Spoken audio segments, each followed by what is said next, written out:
réew maa ngi doog a neex na. ma ne suba la àjjuma samedi kenn du liggéey. waaw sell sëñ bi ne bu kenn dem tu xëddoo.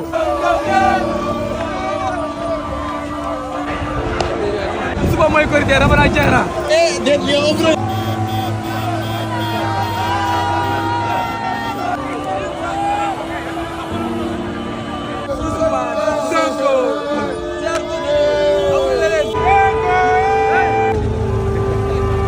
Macky sa baay génn na sa baay génn na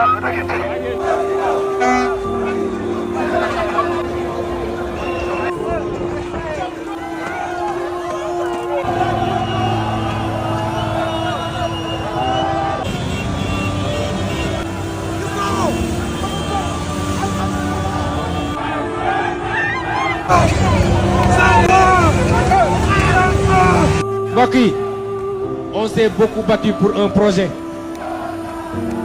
te projet boobu mooy sauver le Sénégal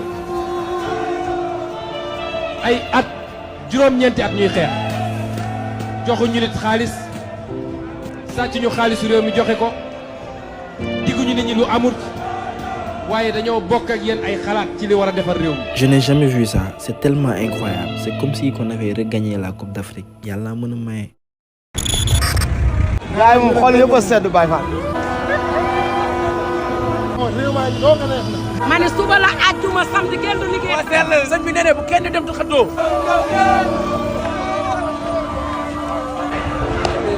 suba mooy korité Ramadan jeex na. déet yow ëpp na.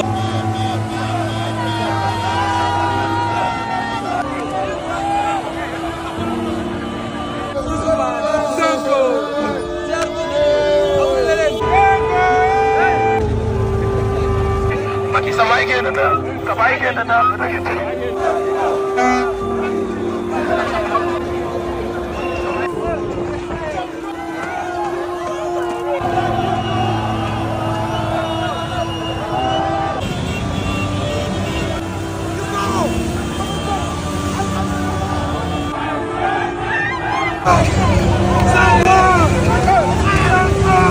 mbokk yi on s'est beaucoup battu pour un projet